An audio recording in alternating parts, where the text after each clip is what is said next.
Hey, seventh graders, Mr. Allard with another one of our flip lessons.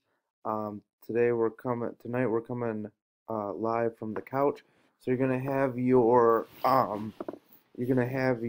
page 83, I believe it is, Democratic Republicans or Federalists and Democratic Republicans already in your interactive notebook.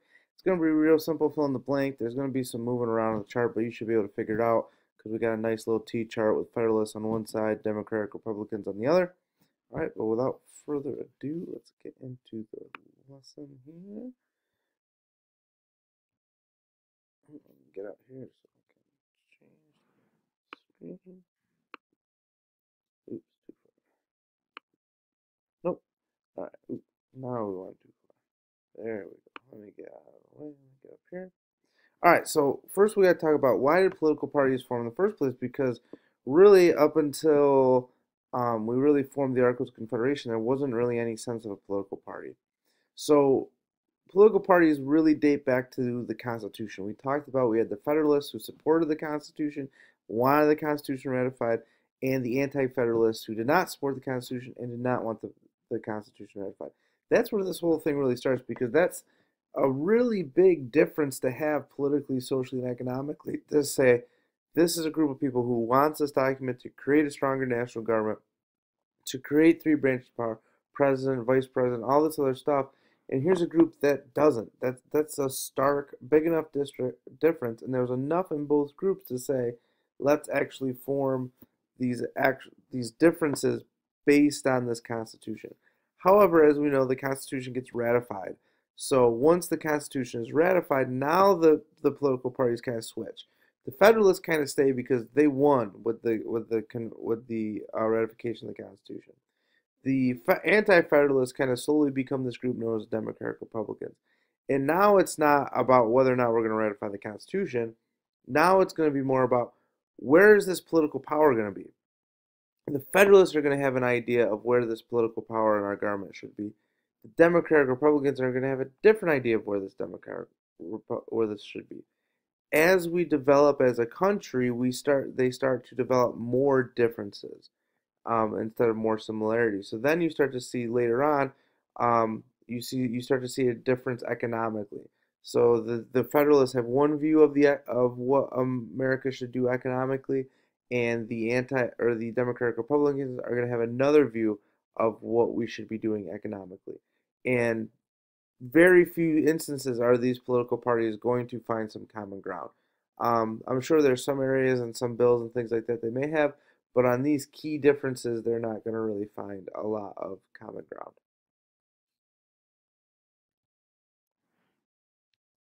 See if I can go forward now.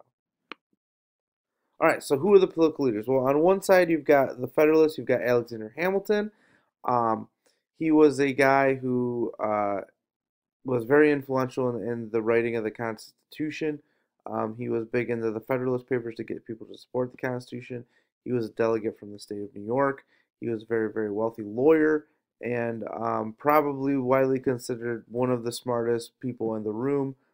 Some even speculate there some of the rules that were created in the Constitution were to keep him specifically from being the president of the United States at some point because he would have been cool with let's just crown King George Washington and have a time. On the Democratic Republican side, Thomas Jefferson became sort of the leader of that party. He was really influential in the writing Declaration of Independence, but not really influential in the writing Constitution. He was kind of witnessing this from afar. He was an ambassador to France during this time period, but that kind of molded his political view that would heed more towards the Democratic Republicans. Remember, we talked about he was the one who didn't see Shays' Rebellion as that bad of a thing. That rebellion should happen time to time, and if it needs to, and in order for the government to kind of persevere. But those were the two political leaders. And again, think about the presidential cabinet that we talked about yesterday. This is where that started. So now you've got um, Alexander Hamilton and Thomas Jefferson. You've got these guys in the same presidential cabinet kind of going back and forth. Ooh, let me get out of the way here. There we go. All right, government power. I'm going to kind of get in the way of the government power there. Um, but this is all the political differences that they had, and you can kind of see. For the Federalists, they thought the wealthy and educated should hold political power. That was kind of the view. These are the people who supported the Electoral College. These are the people who supported all those kind of voting mechanisms that kind of kept some political power away from the farmers. Whereas the Democratic Republicans feel that the people should hold the political power, and we should really uphold to that statement in the beginning of the Constitution: "We the people." Everybody should be involved in this process. Doesn't matter if you're wealthy. Doesn't matter if you're well educated. Everybody should be involved. The Federalists felt that the national government should have government power, all right? So that actual making bills, enforcing bills, and telling us what those bills mean, it should start with the national government. For the Democratic Republicans, they would have rather gone back to something more like the Articles of Confederation, keeping states' rights, keeping states in power, keeping that national government small and relatively weak, making sure most things were done on the state level. Foreign policy wise, or dealing with other countries, Federalists supported Britain, and Hamilton's view, a lot of this was trying to make America very, very much like Britain Light or Britain 2.0 or Britain Junior or whatever. He wanted to have that strong central government. He wanted to have a strong economy based on manufacturing, and that he was trying to kind of make us or imitate Britain. Whereas the Democratic Republicans favored France.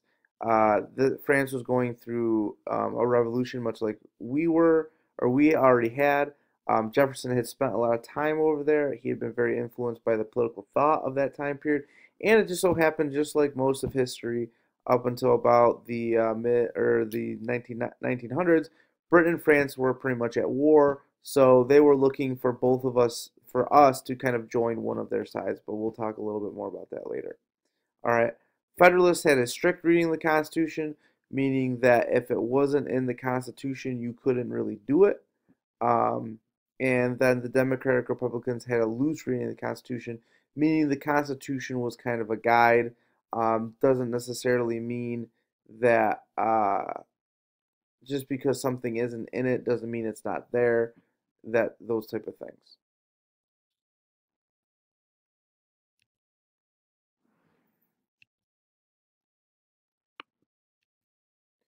All right, so economic ideas. The Federalists, economically, again, wanted to imitate England. They wanted to be that manufacturing, trade, shipping was a big deal. They wanted big business. The Federalists were big business focused on the economy. Democratic Republicans, on the other hand, wanted that economy based on farming, wanted those small family farms and small towns away from big cities, keeping everything local, keeping everything within the community and things like that. Big deal that came out was Alexander Hamilton proposed the idea to George Washington about having a national bank. The national bank was supported by the Federalists. The Republicans were against it. The Federalists obviously wanted, because you need that bank to help fund all these new businesses, and basically farmers thought it was going to be unfair. Go back to Shays' Rebellion with the banks taking away land and things like that. Still had that kind of sour taste in their mouth and weren't really supportive of a national bank. The Federalists are going to support tariffs on foreign goods. We're going to talk about tariffs later on in the week. But a tariff is a tax on a foreign good. The Federalists want it because that's going to make those foreign goods, those things made outside of our country, more expensive.